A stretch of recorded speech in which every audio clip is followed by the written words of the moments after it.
আসসালামু আলাইকুম প্রিয় ষষ্ঠ শ্রেণীর শিক্ষার্থীরা, এই ভিডিওতে আলোচনা করব অনুশীলনী 3.3-এর 1 থেকে 9 পর্যন্ত যে এমসিকিউগুলো আছে এই এমসিকিউগুলো আমরা সমাধান করব। চলো আমরা 1 নম্বরে কি বলছে দেখি। 1 নম্বর বলছে -a এর যোগাত্মক বিপরীত রাশি কোনটি।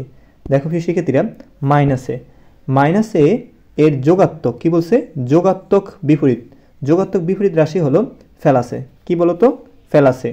তো অ্যান্সার দেখো এখানে কি আছে বলতো, এই যে ফেলাসে, এটাই অ্যান্সার, এটা রাইট অ্যান্সার। ঠিক আছে, তো এখন আরও যদি এরকম থাকতো যে -b, এই -b এর যোগাত্মক বিপরীত রাশি কোনটি, তখন লিখতা কি ফেলাস বি। কি ফেলাস বি। যদি এরকম বলতো ফেলাস 5, কি ফেলাস 5 এর বিপরীত যোগাত্মক রাশি কোনটি, তখন বলতাম -5। কি বলতাম -5। ওকে, যদি বলতো -12, কি -12 এর যোগাত্মক বিপরীত রাশি কোনটি, ফেলাস 12। কি হইতো, ফেলাস 12।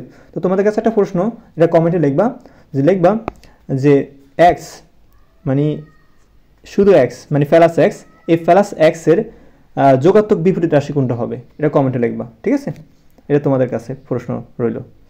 দেখো 2 নম্বর প্রশ্ন বলছে, 2 নম্বর আছে 12 মানে ফেলাস 12, কিছু না থাকলে ফেলাস বোঝায়, ফেলাস 12 এর সাথে এর যোগাত্মক বিপরীত রাশি যোগ করলে হয়, মানে যোগ করলে কোনটা হবে, 4টা অপশনের ভিতরে। দেখো আমাদের এটা বুঝতে হবে যে কি বলছে এখানে, ফেলাস 12 এর যোগাত্মক বিপরীত রাশি, ফেলাস 12 এর যোগাত্মক বিপরীত রাশি কি বলতো, -12। কি 12?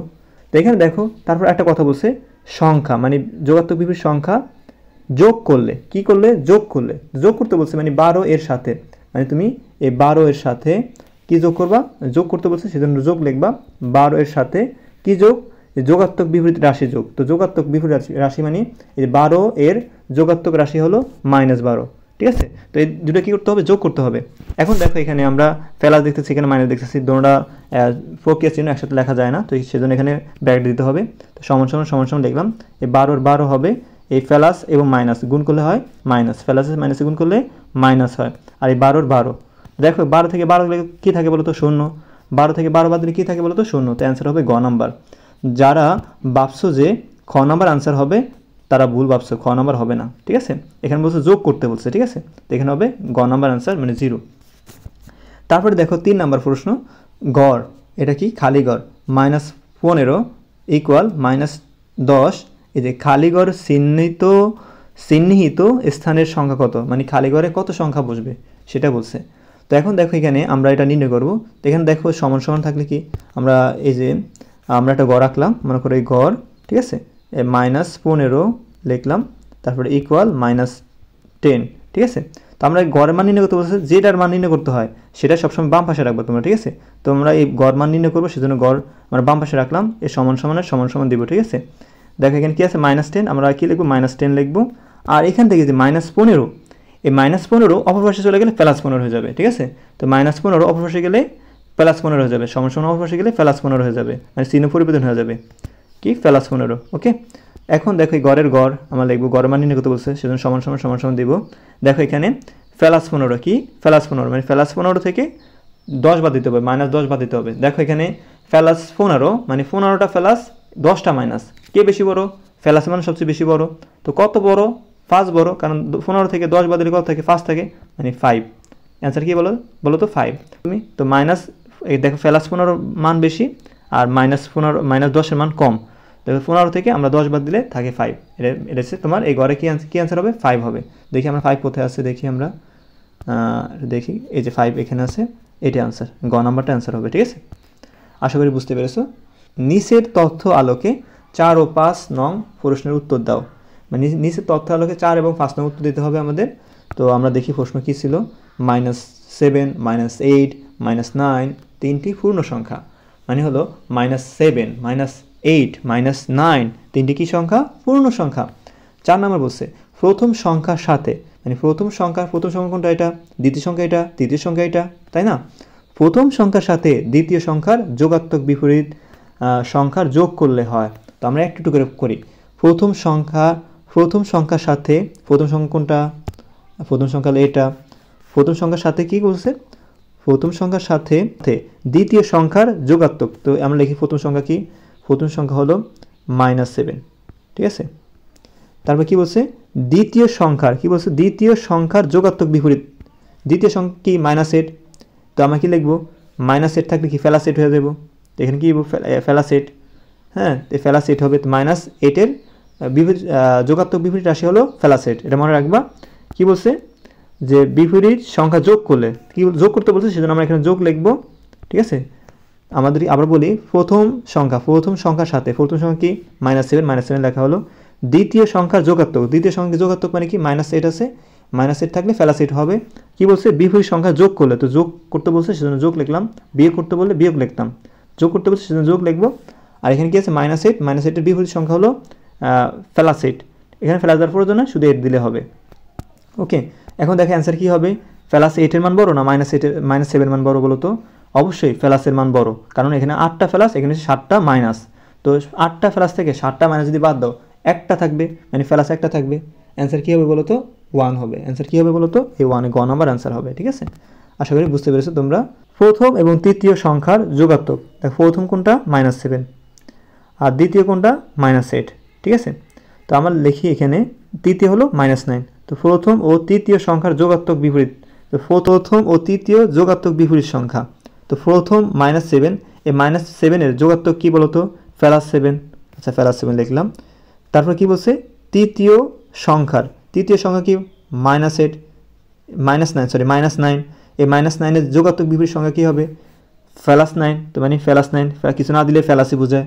এখন দেখো কি বলছে প্রথম তৃতীয় সংখ্যার যোগাত্মক, আমরা যোগাত্মক লিখলাম দুইটা, বিপরীত সংখ্যার কী ফল যোগফলের সাথে, তো বলছে কি প্রথম তৃতীয় যোগাত্মক বিপরীত সংখ্যা, তো প্রথম এবং তৃতীয় যোগাত্মক বিপরীত সংখ্যার কী করতে বলছে যোগফলের সাথে, তো আমরা যোগ করব, তো যেখানে যোগ লিখি, তো দেখো এখানে আমরা 7 আর 9 যোগ করলে কত হয়, 7 আর 9 যোগ করলে 16, কি 16 হয়, 7 আর 9 যোগ করলে 16 হয়, 16 লিখলাম।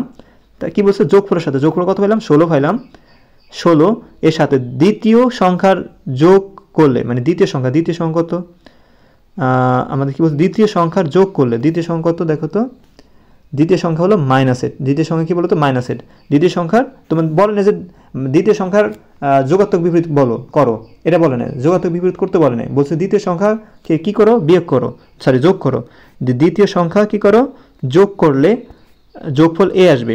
তো এখন দেখো দ্বিতীয় সংখ্যা কি, দ্বিতীয় সংখ্যা হলো -8, এই -8 কী করতে হবে যোগ করতে হবে, তো এখানে কী লিখবো যোগ লিখবো, যোগ করতে বলছে যোগ লিখবো, তো -8 আছে, তো আমি এখানে কী লিখবো এখানে -8 লিখবো, তো চিহ্ন দুটোটা একসাথে রাখা যায় বলো তো না, তো ব্র্যাকেট দিয়ে আমরা আটকে দিব, তো এখানে সমান সমান থাকলে সমান সমান লিখবো, এখানে 16 লিখবো আমরা, এখানে দেখো ফেলাসের সাথে মাইনাস গুণ করলে হবে মাইনাস আর 8 হবে, ঠিক আছে।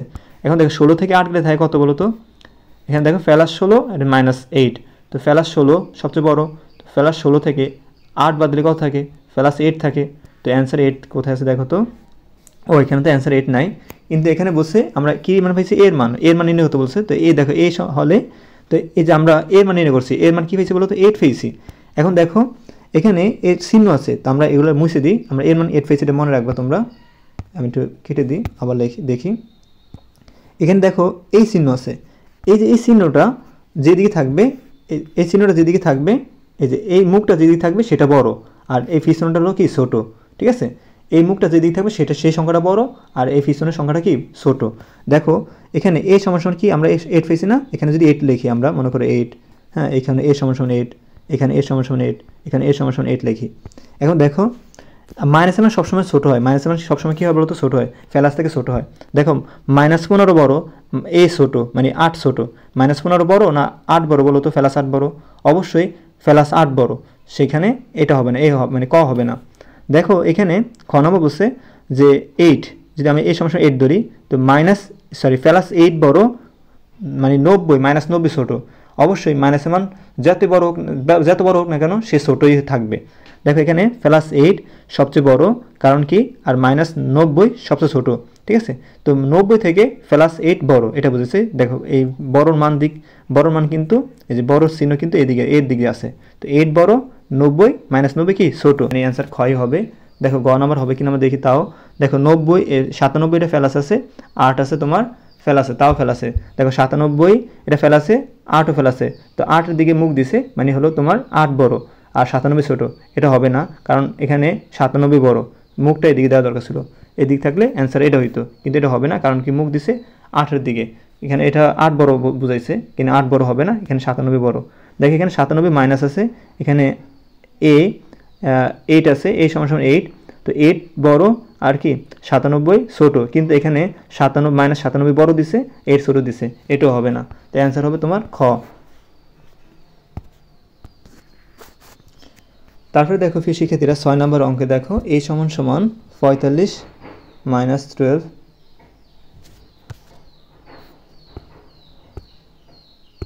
দেখো 6 নম্বর কি বলছে, a ইকুয়াল টু হলো 45 মাইনাস ব্র্যাকেট মাইনাস 11 এবং b equal to 57 plus bracket minus 4 হলে আমরা a সমান 56 পেতে হবে, b সমান মাইনাস 53 পেতে হবে, হ্যাঁ a মাইনাস b সমান 3 পেতে হবে। এটা খুবই সহজ, চলো আমরা সমাধান করি। সেক্ষেত্রে দেখো আমরা a সমান এটা লিখবো, আমরা দেখি a সমান কি আমাদের 56 আসে কিনা। তো আমরা a ইকুয়াল টু লিখি কি 45 মাইনাস তারপর ব্র্যাকেট মাইনাস 11, ওকে। তো সমান থাকলে সমান লিখবো, এই 45-এর 45 লিখবো আমরা। দেখো এই মাইনাসের সাথে মাইনাস গুণ করলে হয় প্লাস, 11-এর 11 হয়। দেখো আমরা সমান দিলাম, 5-এ আর 1-এ যোগ করলে কত হয়, 5-এ আর 1-এ যোগ করলে হয় 6, তো আমরা এখানে 6 লিখবো। 4-এ আর 1-এ যোগ করলে হয় 5। দেখো এ সমান কিন্তু আমরা এ সমান কি পেয়েছি বলো তো, 56 পেয়েছি। 56 কোথায় আছে, ঠিক আছে, হ্যাঁ 1 নম্বর ঠিক আছে, এ সমান কিন্তু 56 দেওয়া আছে। তারপরে আমরা সমাধান করব বি নাম্বারটা। দেখো বি ইকুয়াল টু কি আমাদের মাইনাস 53 আসে কিনা আমরা দেখতে হবে। দেখো বির মানটা আমরা লিখি এখানে যে 57, মানে বি ইকুয়াল টু লিখবো, B equal to 57 plus minus 4 equal এই যে এখানে সমান আছে, সমান দিব, 57 লিখবো, এই ফেলার সাথে মাইনাস গুণ করলে হবে মাইনাস 4-এর 4। দেখো 57 থেকে 4 বাদলে কি থাকে বলো তো, 57 থেকে 4 বাদলে থাকে 53। এই 53 হলো ফেলাস 53, কারণ ফেলাসের মান বড়, হ্যাঁ, আর মাইনাসের মান ছোট। তো 53 থেকে এই আমরা 4 বাদ দিলে থাকে 53, ফেলাস 53, এখানে আসছে মাইনাস 53, এটা হবে না, বি নাম্বারটা হবে না। তো নিশ্চিত এখানে আমাদের যেমন 1 নম্বর হয়েছে, বি নাম্বার হয়নি, মানে 2 নাম্বারটা হয়নি, 3 নাম্বার অবশ্যই হবে। দেখি আমরা তাও সমাধান করে দেখি। এখানে দেখো a minus B equal to 3, তো এর মান কত পেয়েছে বলো তো, 56 পেয়েছে। তো আমরা লিখি a equal to a minus B equal to কত, 3, ওকে। এখন আমরা এর মান কত পেয়েছে বলো তো, এর মান পেয়েছি আমরা 56, তো আমরা লিখি 56 মাইনাসের মাইনাস, বি এর মান কত জানি পেয়েছি 53 লিখি আমরা। দেখো 56 থেকে আমরা যদি 53 বাদ দিই থাকে 3, মানে উত্তর ঠিক আছে, মানে a minus B equal to হলো 3।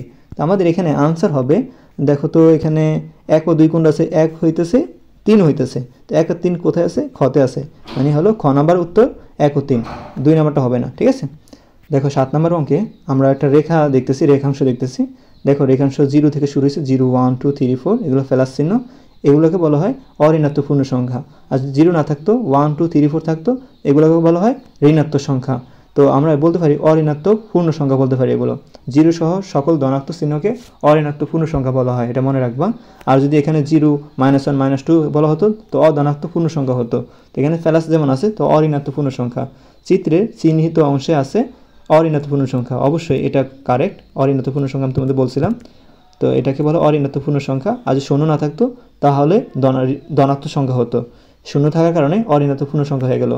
আর 2 নম্বরটা সকল মৌলিক সংখ্যা, 3 নম্বর হলো সকল সংখ্যা জোড়, মানে সকল সংখ্যায় জোড়। দেখে সকল সংখ্যা কি জোড় না, তো 3 নম্বরটা হবে না, তো 1 ও 2 হবে। 1 ও 2 কোথায় আছে, ক নম্বর আছে, ক নম্বরটাই সঠিক উত্তর।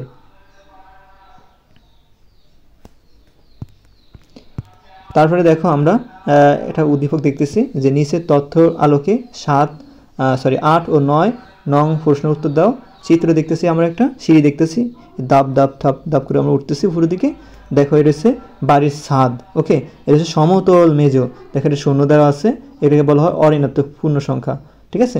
তারপরে দেখো নিচে আমরা নামতেছি, এটা হচ্ছে গুদামঘর, হ্যাঁ, যাকে বলা হয় ঋণাত্মক সংখ্যা। আমরা যখন নিচ দিকে নামবো ঋণাত্মক মানে মাইনাস চিহ্ন হবে, উপর দিকে উঠলে ধনাত্মক মানে প্লাস চিহ্ন হবে। দেখো 8 নম্বরে কি বলছে দেখি আমরা, সমতল মেজের অবস্থান সূচক কোন ধরনের। সমতল মেজের মানে সমতল মেজের মানে হলো এইটাকে বুঝেছে, এটার কোন সমতল মেজের কোন স্থানে আছে বলো তো, এটা আছে তোমার অঋণাত্মকে আছে। কোথায় আছে বলো তো, অঋণাত্মক। বলছিলাম সমতল মাঝখানে কি থাকে, অঋণাত্মক, এটা হবে খ নম্বর উত্তর, ওকে, অঋণাত্মক হবে। তারপরে দেখো আমরা 9 নম্বর চলে যাই। 9 নম্বর প্রশ্ন কি ছিল, সমতল মেজে থেকে 3 ধাপ উপরে গিয়ে 3 ধাপ উপরে গিয়ে সেখান থেকে 5 ধাপ নিচে নেমে গেলাম। তো সমতল মেজে আমি দেখাই, এই মনে করি এটা সমতল মেজে 3 ধাপ উপরে উঠছো। তো 3 ধাপ উপরে আমি দেখাই, 3 ধাপ উপরে মানে এ 1 ধাপ 2 ধাপ এ 3 ধাপ, মানে 1 ধাপ 2 ধাপ এ 3 ধাপ, এই 3 ধাপ উপরে উঠছো, আবার 5 ধাপ নিচে নামছো। তো 1 ধাপ 2 ধাপ 3 ধাপ 4 ধাপ এ 5 ধাপ, তো এই 4 ধাপ এ কি 5 ধাপ, ঠিক আছে। তো এ দেখো এখানে অ্যান্সার কী হবে, এই দুটো তো মিলে গেল, তো রয়ে গেল কি বাড়তি রয়ে গেল 2টা, এটা হচ্ছে মাইনাস চিহ্ন, নিচের দিকে নামলে মাইনাস, উপর দিকে উঠলে প্লাস হইতো, তো -2 হবে। অ্যান্সার কী হবে বলো তো, -2। -2 কোথায় আছে, এই দেখো -2 হতে আছে, উত্তর এটা। পরবর্তী ভিডিওতে আমরা 10, 11, 12 এগুলো সবগুলো সমাধান করে দেখাবো। তোমাদের কাছে যদি ভিডিওটি ভালো লাগে অবশ্যই চ্যানেলটি সাবস্ক্রাইব করে রাখবা পরবর্তী ভিডিও পাওয়ার জন্য। ধন্যবাদ, আসসালামু আলাইকুম।